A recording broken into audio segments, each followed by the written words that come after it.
Absalom, Absalom by William Faulkner. Characters, Summary, Analysis.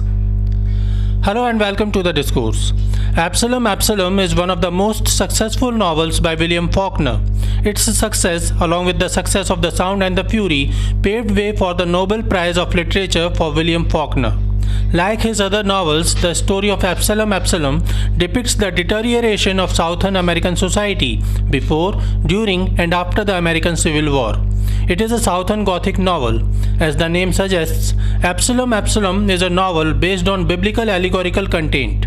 The story involves three families, with the central character of the novel is Thomas Sutpen. The title is an allusion to the biblical King David and his son Absalom, who fought against the empire of King David. The story is narrated by Quentin Compson to his co-student and roommate Sherve at Harvard College. Quentin was also a notable character of The Sound and the Fury, and hence these two novels can be correlated. Characters of Absalom, Absalom. Thomas Sutpen is the major character of the novel. He buys and develops a plantation named Sutpen's 100 at Yoknapatawha County near Jefferson, Mississippi. He marries Allen Coldfield to make a dynasty. He is an indomitable, willful and powerful man, a shrewd and daring businessman. He is murdered by Vash Jones in 1869. Charles Bond is the son of Thomas Sutpen and Ulelia'S Bond. Eulalia is a part-colored daughter of the owner of a Haitian plantation where Thomas Sutpen was an overseer.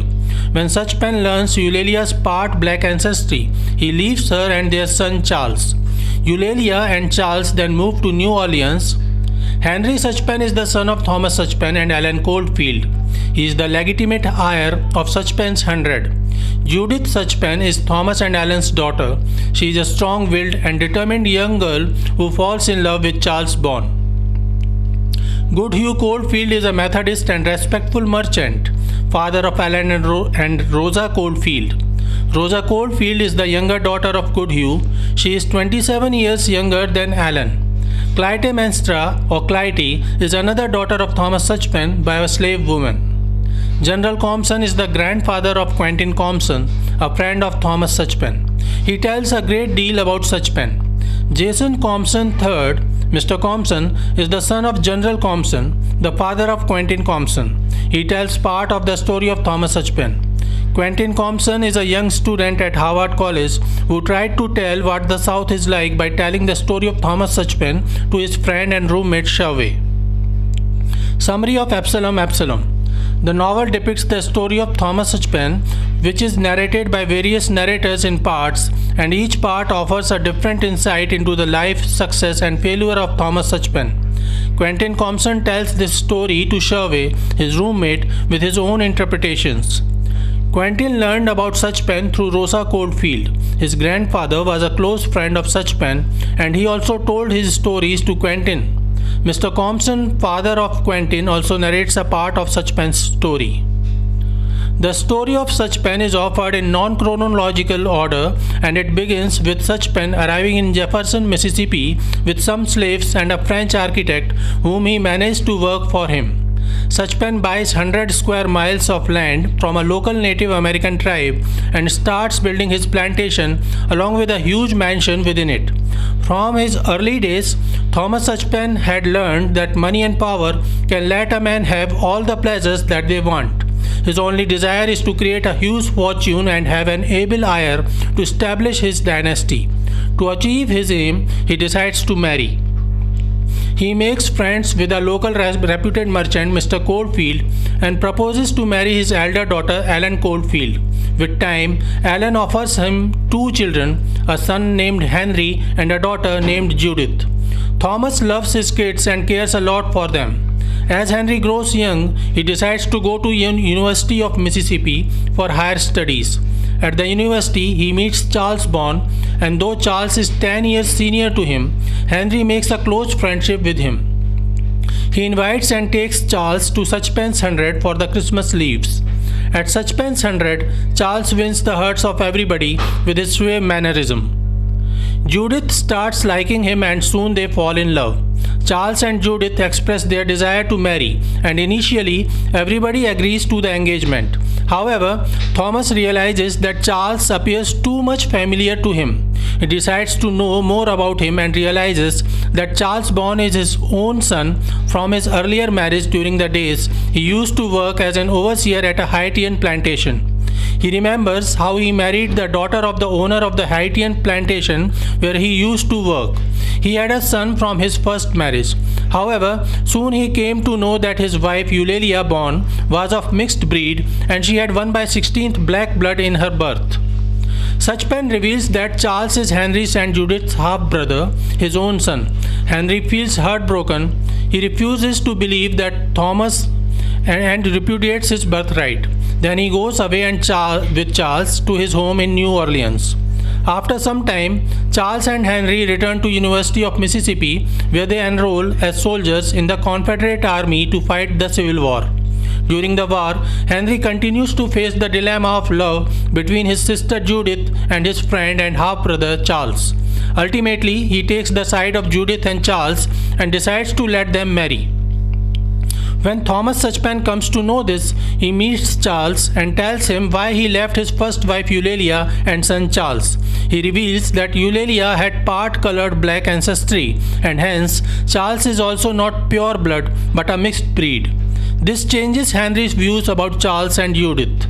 Thomas says that Henry must do everything possible to stop them from marrying, and Henry agrees. As the Civil War ends, Henry enacts his father's interdiction of marriage between Charles and Judith, killing Charles at the gates of the mansion and then fleeing into self-exile. Thomas Sutpen also returns from the war and finds out that the wanderer northerner carpetbaggers have captured most of his land, and his famous Sutpen's 100 is now limited to only a square mile area. His wife has already died and his son Henry is in exile. To repair his dynasty again, he proposes Rosa Coldfield, the younger daughter of Alan, to marry him. While Rosa accepts his proposal of marriage, Thomas Sutpen lays a strange and insulting demand that Rosa must bear him a son before the wedding takes place. Rosa declines and she is forced to leave Sutpen's 100. Thomas makes a cordial relationship with Vash Jones, a squatter who lives on Sutpen's plantation, and makes an affair with Miley, the 15-year-old granddaughter of Vash Jones. He only desires to have a son, an heir to his fortune, but much to his dismay, Miley gives birth to a daughter. On the same night, a female horse in his stable sired a male horse. In his disappointment, Sutpen insults Miley and casts her out of his mansion. He tells her that she and her daughter is not worthy of sleeping even in his stable where a horse gave birth to a male. Miley goes to her grandfather, and when Vash Jones hears all this, he feels betrayed and anguished. In his anger, he murders Thomas Sutpen before murdering his own granddaughter and her daughter. Finally, he commits suicide while resisting arrest. When Quentin comes to know about these tragedies, he decides to visit Sutpen's 100 and takes Rosa back to her home. There, Quentin and Rosa find Henry and Clytemnestra. Henry is very ill as he suffers in his exile. Clytemnestra, being his half-sister, tries to help him. When Rosa finds them, she feels very sad and returns to bring back some medical aid to help and save Henry. However, when Rosa returns with medical men after some 3 months, Clytemnestra mistakes them to be law enforcement men trying to capture the remaining of the Sutpen's 100. She starts firing against them and soon a gun battle erupts in which Henry and Clytemnestra both die. Now, none of the Sutpen's family members remain alive except one black grandson of Charles Bond, a young man who is mentally handicapped. His name is Jim Bond and he lives on the Sutpen's 100. Analysis of Absalom.